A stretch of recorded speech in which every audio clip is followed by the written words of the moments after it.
Ring. Ring. Hello. I can't talk now. No, I'm giving a speech. Sorry. You know, telephones have changed a lot since I was a child. In lots of ways, I have evolved like the telephone has. When I grew up, telephones came with a cord.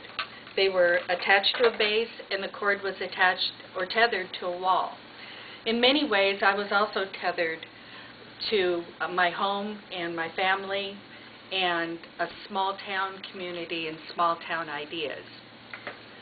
I grew up in a small town in Washington, and no one in my family had ever graduated from high school.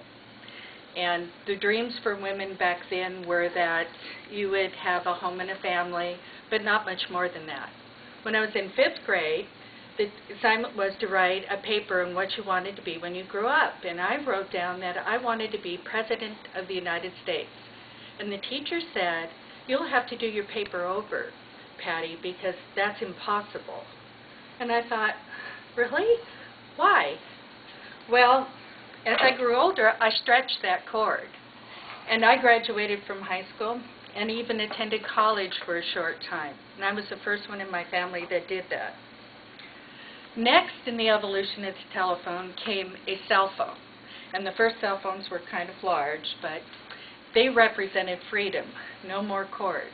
And during this period of time in my life, I made new choices. I went back to school, and that's when I became a nurse.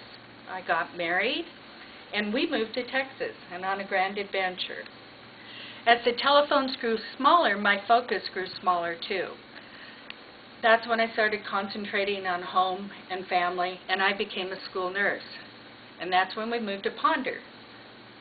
Just think about it. One day, when I was sitting at home with my almost adult children watching TV, a commercial came on for the iPhone. And I got really excited, and I told my children, I said, "Oh, I want one of those." Their reaction was, "You're too old. You'll never learn how to use that." And I said again, "Really? Why?" So I bought an iPhone, and I mastered the iPhone. And then I started looking at other things in my life, and I changed jobs, and I went to a new campus. And then I decided to do something even more crazy, and I decided to take some online classes, and here I am. In many ways, the iPhone represents who I am now. On my home page, I have my family, I have my friends, and there's a map. I think we should all live our lives like an iPhone. We should define what's important to us and keep it close to us on our home page.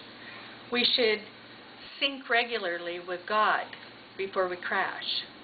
And we should realize that our choices in life are as unlimited as the apps in the iPhone store. Gotta go now. Life is calling.